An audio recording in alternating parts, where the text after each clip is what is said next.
Betsy Chasse. Have you ever wondered, what is this place and how did I get here? Is this place and how did I get here? How did I get here? Yeah, me too. Life is an unscripted adventure, and I invite you to join me on mine. Together, we're going to meet some really cool people, and not your usual suspects either. These people are doing it. They're living happy, fulfilled lives, changing the world, changing their communities, or even just changing themselves. Hopefully, they'll inspire us to do the same. And if not, you'll have a little fun along the way. Well, I think what I've done for my own being in that dark space of just not knowing, because I like to know, you know me. I like to know when, how, when, where, what, and why, and I like to know it all the time. Mm-hmm. And I think that just being okay there, and just accepting that, you know what, you're not going to know. But I don't, it was the strangest thing for me. Most of my audience knows my life and what's been going on with me in my world. And there was this moment when I realized, you know what, I don't have the answers, but I just know that it's going to be okay. Mm-hmm. And that sort of unlocked the ability for me to start walking forward, Sure. finding that little place. Mm. Because I always want to ask myself, well, if I'm not going to do what I've been doing, for the last 42 years, what should I be doing, and who's figuring that out? Like what is What the part of you? Betsy Yeah. is and then I lost a lot of trust because I thought, well, how can I trust that? Mhm. Because I've done this for 42 years. How do I know what's the right way? And people will say to you, oh, you'll know in your soul, and but it's like I've known a lot of shit in my soul, Yeah. and Right. And that's a lot of conjecture too. I think that there comes a moment where we really surrender and get out of the way, and something starts to bloom inside of us. And I think everybody has their own timing with it. I don't know that it happens in an instant, although it can. Mm-hmm. It's happened for me at sometimes in an instant, and other times it took years. Right. But what I didn't know during that time was I was drawing out something about me that I really didn't want any longer, that didn't fit in my future. Right. And it was an unraveling process that took a certain amount of strength and courage. And I think, there's a really delicate balance between intention, getting clear on what you want, and then surrendering and letting go so something greater can take over. Now, trusting in the unseen with a personality like yours and a personality like mine, you love to control the outcome because that's what we do best, right? But if you're talking about the quantum model of reality, when you're truly connected, you would never try to control the outcome because you're looking forward to that quantum moment where it comes in a way that you've never expected and it surprises you. Mm-hmm. And then you're humbled in one moment and exalted in the next, and you realize that you were trying to do it within this framework of limitation. Uh-huh. And it's so simple, but getting to that point of surrender from a neurological standpoint, there is tremendous reorganization going on in the brain in that moment. There's analysis, there's judgment, there's the past and the future, there's good and the bad. What are you going to do tomorrow? What happened this time? And you're trying to weigh all those things out. And the brain is taking new knowledge and it's saying, how am I going to fit it into these networks? Mm-hmm. And so there's a shuffling that goes along on biologically. But, we know that there comes a moment in the creative process, they know this scientifically and neurologically, is that in every creative process, sooner or later you just stop. Mm-hmm. And then all of a sudden, and I've talked to friends that are authors, best-selling authors, they throw the stuff down and they go, I am not doing this book. And all of a sudden they walk away and they go for a walk and all of a sudden they're writing on paper and they're in the bathroom and in the shower and you got out of the way. And so that creative process is the same thing in the reinvention process of self, because there has to be antagonism, there has to be struggle, because you're breaking out of the mold of yourself, and then when there's that pause, there's an elevation or a spike of gamma brainwave patterns in the right hemisphere, which is the creative center, and all of a sudden you go, was that so simple?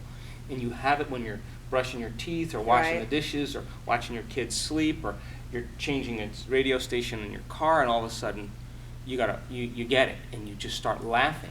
But that process, I think that if we practice it more and more, it'll become a skill. Yeah. But I think every great person, creative-wise, had to separate themselves from social and consensus reality to be able to really go through that process. And they were considered crazy people, but you feel like you're going crazy. You do. I feel like just the process of surrendering and letting go and just being open to the possibility, because I was very stuck for a long time on setting my intention and then trying to understand the distinction between, well, I have this intention, how is that not controlling the outcome? Mm-hmm. And then realizing that I could have an intention and I can have a desire for what I want to have happen.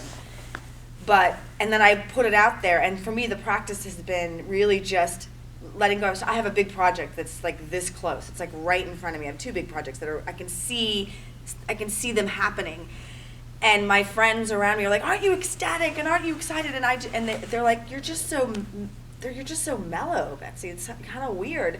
And it's not like me to be that way, as you know. And I'm finding myself now in this odd, weird sense of peace, which is not something I'm used to, of just knowing that here's what I want to have happen. I've done everything I can for that to occur, and it's either going to happen or it's not. And either way, it's kind of okay. So that's That's crazy But for me. listen, I mean, this is a great conversation because, intention is getting clear on what you want, and you as the quantum observer, your job is to keep observing the outcome. Now, the details should be left to a greater mind in getting out of the way so that the universe can organize it in a way that's right for you, in a way that you haven't thought of, means that you start surrendering the hows and the whens. And there's a physiology to tickling. You cannot be tickled if you know where you're going to be tickled Right. and when. Right. So the universe wants to tickle us. Right. And so all of a sudden we're getting in the way from the tickling experience. Now, the universal law is free will. Well, if you're going to get in the way, I'm going to wait. And when you get out of the way, I'm going to do it. So, Who is the universe, though? but is that quantum field, the observer, Right. that you is both personal and universal within you and all around you. And we just haven't been conditioned into understanding that there's a partnership in that process. So because where in the world do you see that? Right. Consumerism, everything else doesn't leave us much room. But the beauty about what you're saying is when you get to that point of peace, you're basically saying, I've done everything I can, and I'm giving it up to the universe or to the flow or whatever you want to call exactly. it. Now, that means then that the way that you think it's going to happen, when it doesn't happen that way, I've conditioned myself into understanding that's a good sign. Right. Like, oh God, this is going in a very different way. And instead of trying to reorganize it, I just go, well, I've been addressing this in my mind for the last 3 months, so I think it's going to go this way. And obviously, I know that I'm imprinting and observing a new reconfiguration of reality, a reconfiguration of patterns of information. That's what quantum observation is. But the details, how that collapses into an event, I'm just going to live as if I already know it's going to happen. Right. I'm going to be at peace with it.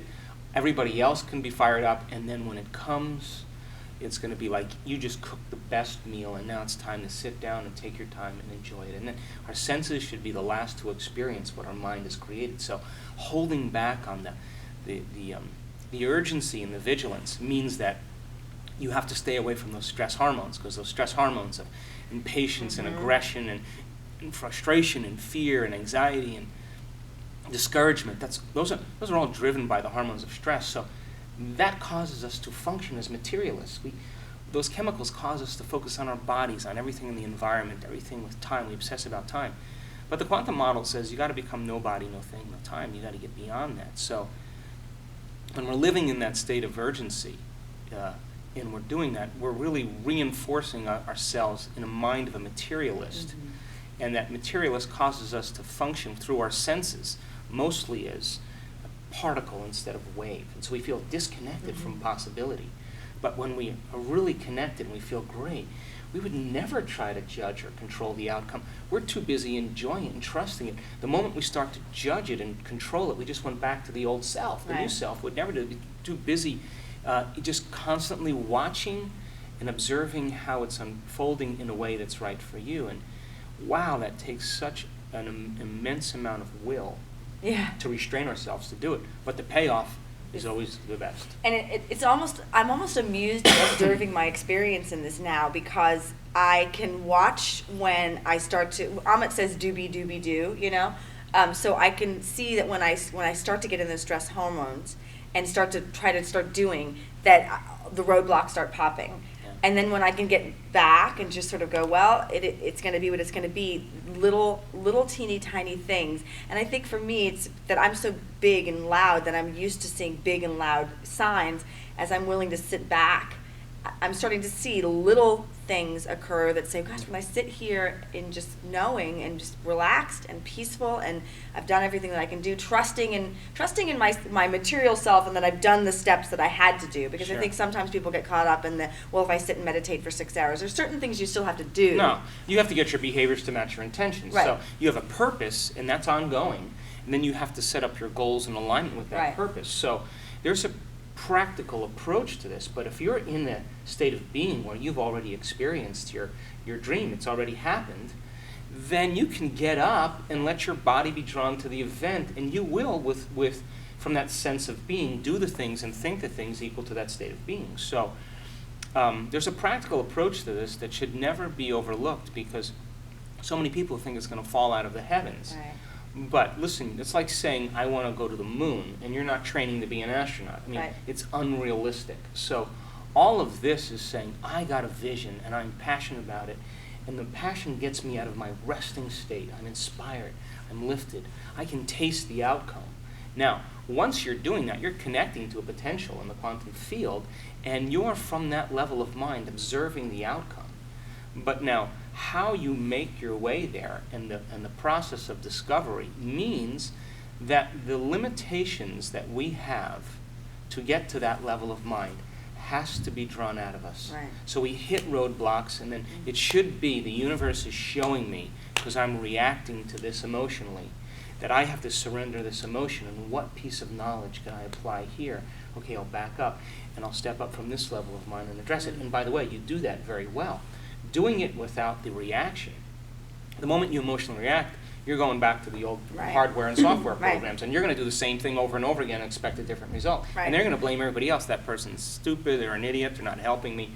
But in actuality, it's our job then to be able to back up and observe from a different level of mind, and understand that the moment you react, you're at the same level of consciousness that keeps you connected to the same reality, because in the new reality you can't bring that. So it's a what a level of awareness you have to play at.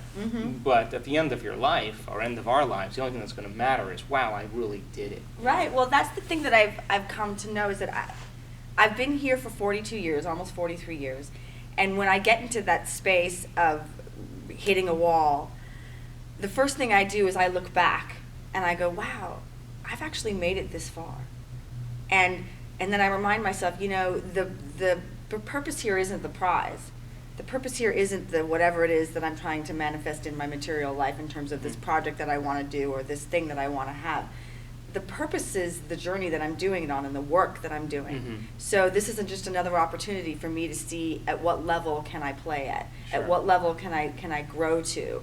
And then I've already done it. And then knowing, well, you've done it already so many times. It's just another step. Sure, and it's interesting, because I'm listening to your talk and I'm thinking, well, then if we're dragging our old emotional self, trying to drag our old emotional self into the future, the emotion is really a record of the past, so you can't bring that to your future. So it's a very key moment, because you have to begin to understand that laying down that emotional Right. self is keeping you connected to the old reality, and so it takes certainly a certain amount of understanding to be able to say, I'm at peace. Well, that means that you're really close and you're free from the old self. Now, end of your life, a memory without the emotional charge is called wisdom. Right. And that's the name of the game here, because Right. you're going to say, yeah, I took on this role as a woman and with my beautiful children living in LA and da-da-da-da with my mom.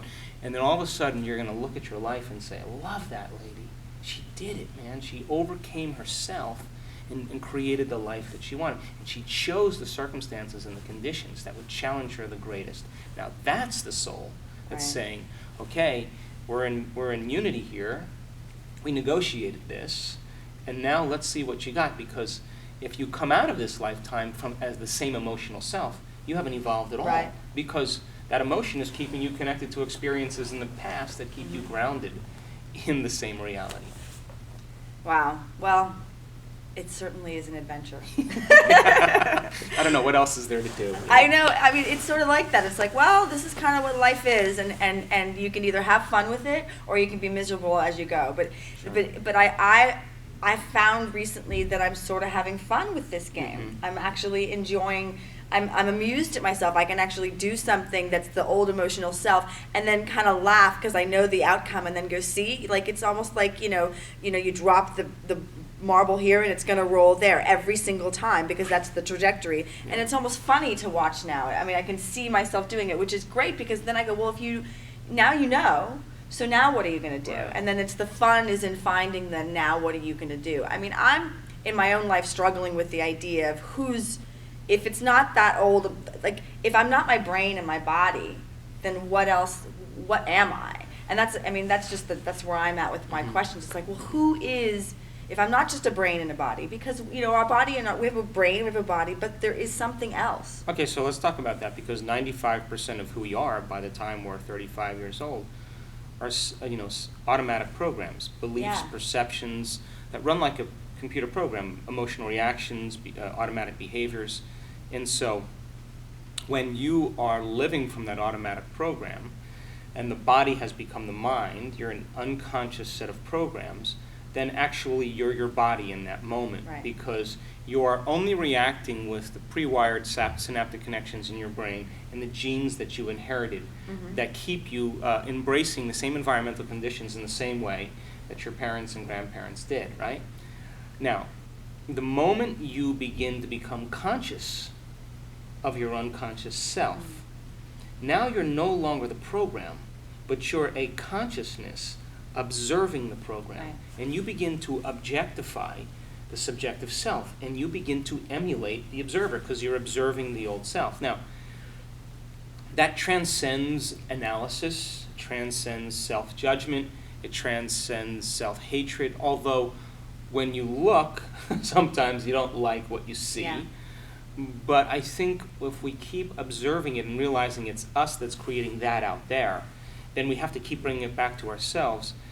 As we begin to become more conscious of those subconscious and unconscious programs, the more we get clear on who we are when we're not a body, when Right. we're not a brain, right? And who we can be. Because, Absolutely. Because it's the greatest gift I think that I've gotten recently is that just because I was that, because you said, you don't like what you see. I think every person, including myself, can look at many moments in my life and go, ooh, I didn't like that person, or oh, that wasn't, that I would never have wanted to be that. But then it's the willingness to say, okay, well, that's who I was, but that's not who I need to continue That's to right. be. So- and there's such a freedom in that. There's a huge freedom in that, because then you're not conditioned by religion or tradition or culture to say that you got to carry your guilt around or your Right. shame around.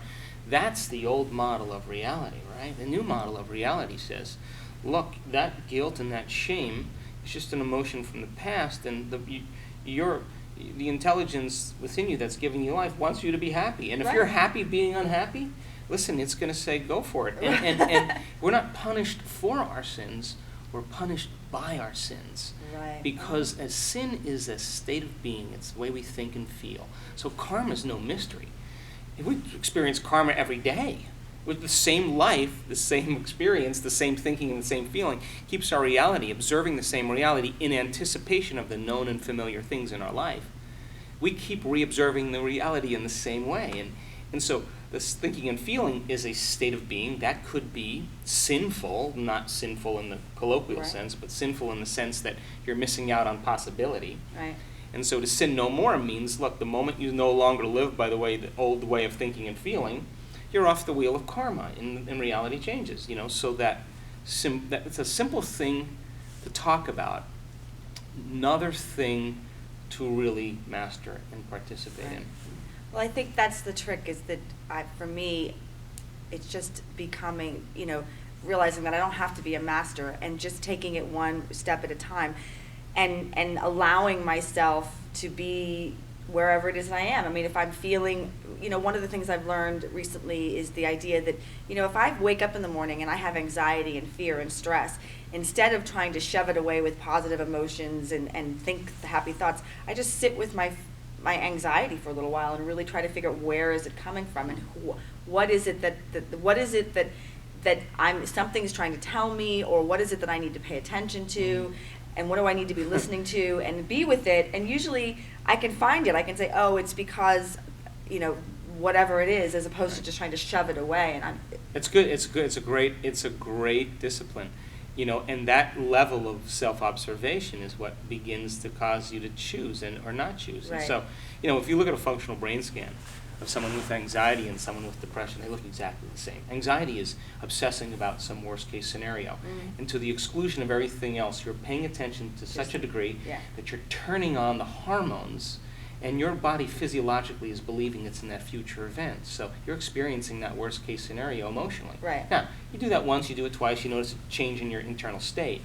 But if you keep thinking and feeling that way over and over again, you'll condition your body to be the mind of anxiety. And when the body becomes the mind of anxiety, its subconscious program, it'll have a panic attack without you. Right. And you'll try to consciously control it, but you're not going to be able to control it because it's in the operating system. You have no control over it, but you've conditioned it that way. If you look at a functional brain scan with someone with depression, they keep reviewing that past event over and over again until they condition their body into hopelessness and powerlessness. Right. So one is the body living in some future worst-case scenario, the other is living the past worst-case scenario. Now, finding the sweet spot of the present moment is what you are really doing. You're saying, where is this coming from? Oh, I have this thought, this thing happened yesterday, I'm thinking about this, I don't have enough time, how is this going to get done? This is survival, this is what we do. And so then when you say, okay, I understand where it's coming from, I can feel all these feelings, okay, I'm going to experience them. Now, let's see if I can change it around just by a simple way of trusting, or a simple affirmation, or something that I want to believe in, or let me thanks for my kids and the life that I have and the opportunities I have in front of me. I'm just going to memorize this feeling of gratitude. And gratitude means that there's possibility, because when you're in a state of gratitude, you're in a state of receivership because the event is happening already. So switching that level of anxiety to something like gratitude, well, the research shows that gratitude increases productivity, it increases creativity, it increases health, it increases connectedness, it increases communication, just by making that simple switch. Now, that's not thinking positively. No. It's taking a moment and saying, I'm alive, Right. I'm healthy, I got beautiful kids, I got a great life, I got a great mind, and I got possibilities laying out in front of me. I forgot I was focusing on the worst thing instead of what I really, really have and what I really want. So I think we've been hypnotized and conditioned into believing that we need a reason for gratitude, a reason for joy. That's the old model of reality of cause and effect. When this event happens, or my promotion happens, or when this relationship happens, then I'll give thanks. That's materialist, living by his or her senses. The quantum model says, I'm just going to fall in love with that potential. I'm going to give thanks as if it's already done.